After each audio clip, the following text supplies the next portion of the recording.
हरि ओम हरि ओम हरि ओम। ओम नमो भगवते वासुदेवाय। ओम नमो भगवते वासुदेवाय।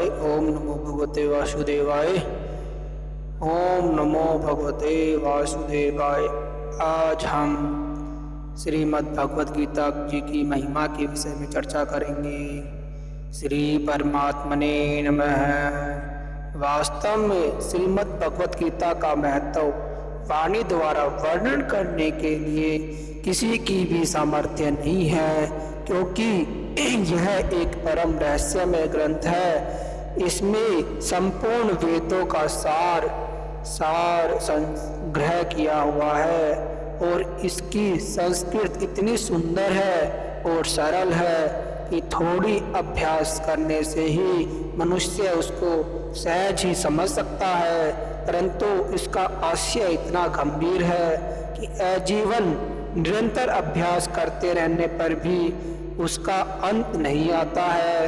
प्रतिदिन नए नए भाव उत्पन्न होते रहते हैं और इसके यह सदैव नवीन बना रहता है एवं एकाग्रचित होकर श्रद्धा भक्ति सहित विचार करने से इसके पद पद में परम रहस्य भरा हुआ है, प्रत्यक्ष प्रतीत होता है। भगवान गुण प्रभाव और मर्म का वर्णन जिस प्रकार इस गीता शास्त्र में किया गया है, वैसा अन्य ग्रंथों में मिलना बहुत ही कठिन है, क्योंकि प्राय ग्रंथों में कुछ न कुछ सांसारिक विषय मिला रहता है। भगवान ने श्रीमद् भगवद गीता रूप एक ऐसा अनुपमेय शास्त्र कहा है कि जिसमें एक भी शब्द सदुपदेश से खाली नहीं है।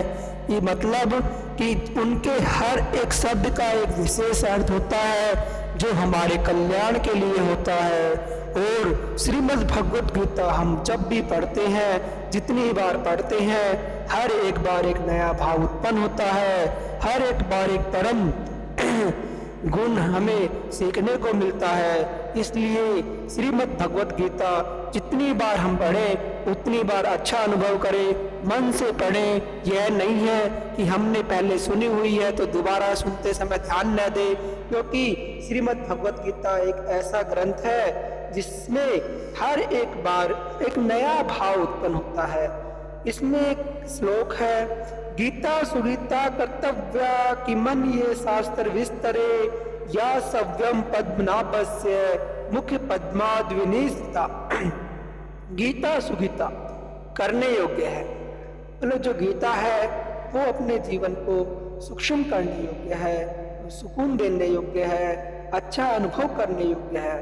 अर्थात श्री गीता जी को भली प्रकार से पढ़कर अर्थ और भाव सहित अंतकरण में धारण कर लेना मुख्य कर्तव्य है, जो कि स्वयं पद्मनाभ भगवान विष्णु के मुख बिंद से निकली हुई है। अन्य शास्त्रों के विस्तार से क्या प्रयोजन है? स्वयं श्री भगवान ने भी इसके महात्म्य का वर्णन किया है और इस गीता शास्त्र में मनुष्य मात्र का अधिकार है, चाहे वह किसी भी वर्ण आशय स्थिति में क्यों न हो, परंतु भगवान में श्रद्धालु और भक्ति युक्त आशय होना चाहिए, क्योंकि भगवान ने अपने भक्तों में ही इसका प्रचार करने के लिए आज्ञा दी है, तथा यह भी कहा है कि स्त्री वैश्य शूद्र और पाप योनि भी मेरे परायण होकर परम गति को प्राप्त होते हैं। अपने अपने स्वभाव कर्मों द्वारा मेरी पूजा करके मनुष्य परम सिद्धि को प्राप्त होते हैं। इन सब पर विचार करने से यही ज्ञात होता है कि परमात्मा की प्राप्ति में सभी का अधिकार है, परंतु उक्त विषय में मर्म को न समझने के कारण बहुत से मनुष्य जिन्होंने श्री गीता जी का केवल नाम मात्र ही सुना है, कह दिया करते हैं कि गीता तो केवल सन्यासियों के लिए है। वे अपने बालकों को भी इस भय से श्री गीता जी का अभ्यास नहीं कराते कि गीता के ज्ञान से कदाचित लड़का घर छोड़कर सन्यासी न हो जाए, किंतु उनको विचार करना चाहिए कि मोह के कारण छात्र धर्म से विमुख होकर भिक्षा अन्न से निर्वाह करने के लिए तैयार हुए अर्जुन ने जिस परम रहस्य में गीता के उपदेश को आजीवन गृहस्थ में रखकर अपने कर्तव्य का पालन किया, उस गीता शास्त्र का यह उल्टा परिणाम किस प्रकार हो सकता है। अतएव कल्याण की इच्छा वाले मनुष्य को उचित है कि मोह का त्याग कर अतिशय श्रद्धा भक्ति पूर्वक अपने बालकों को अर्थ और भाव के सहित श्री गीता जी का अध्ययन कराए एवं स्वयं भी इसका पठन और मनन करे। श्री गीता जी एक ऐसा ग्रंथ है जिसे मनुष्य को, जीव को, सबको सुनना चाहिए। हमें यह एक ऐसा जीव, मतलब पूरे संसार में यह एकमात्र ऐसा ग्रंथ है जिसके श्रवण मात्र से ही हमारी मुक्ति हो जाती है। और यह ग्रंथ ऐसा नहीं है जो कि सन्यासियों को ही सुनना चाहिए, ऐसा कहीं भी नहीं लिखा हुआ है।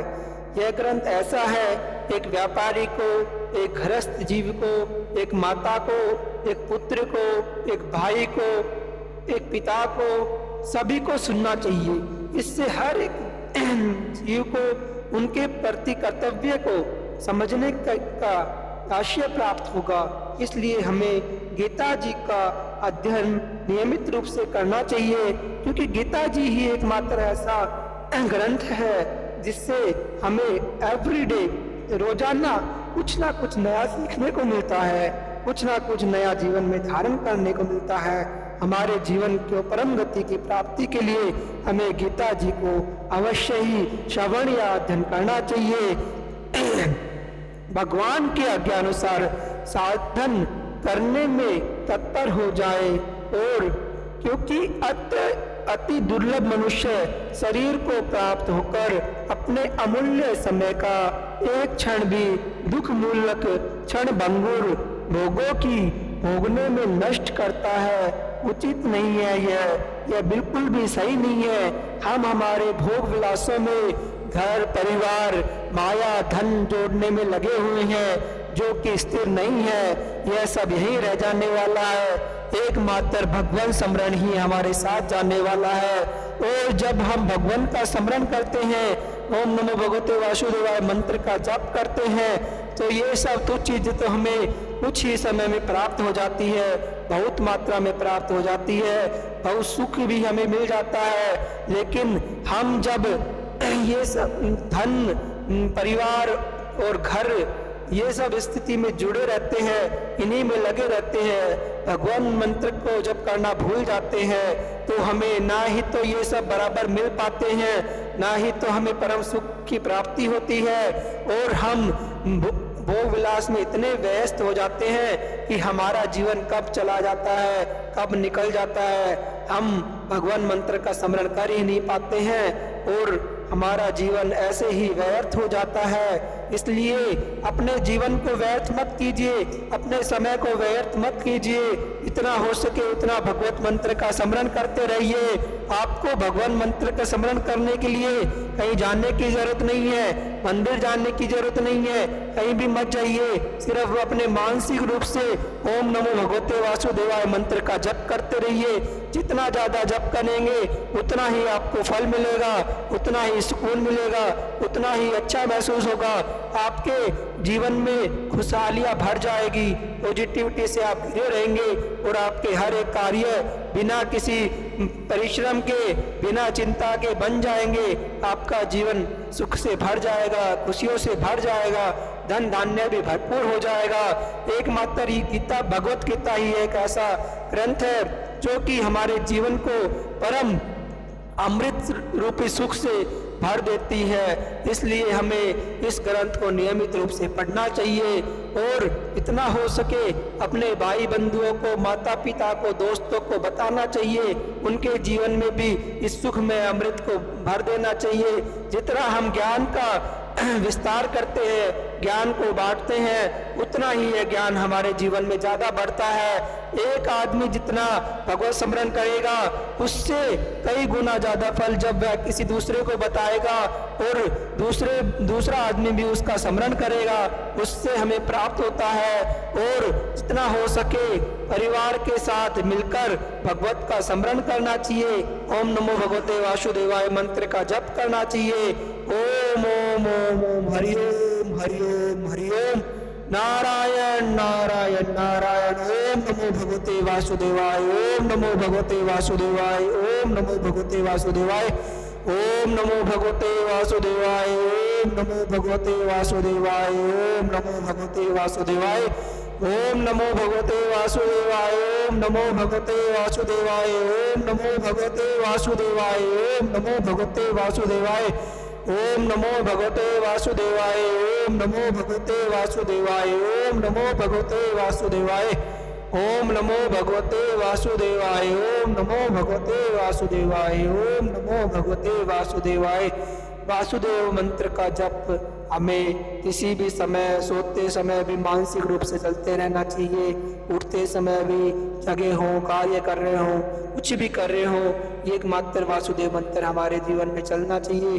बाकी सब मोह माया हमारे जीवन में नहीं होने चाहिए, क्योंकि यह मोह सुख तो बहुत ही तुच्छ है और भगवत मंत्र ही एकमात्र अमृत है जो हमें अपने जीवन में पान करना चाहिए, हमें अपने जीवन में धारण करना चाहिए। हमें हमारे जीवन में भगवत का चिंतन हमेशा करते रहना चाहिए। जय हो जय हो जय हो, धन्यवाद।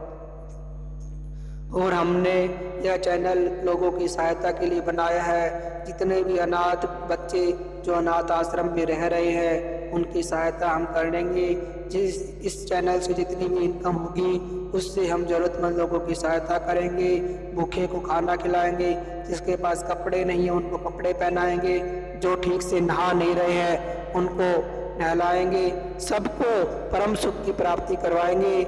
आपको भी हमें हमारे इस काम में सहयोग करना है। जितना ज़्यादा हो सके उतना इस चैनल को सब्सक्राइब करवाए, लोगों से शेयर कीजिए, अपना प्रेम बनाए रखें और धन्यवाद।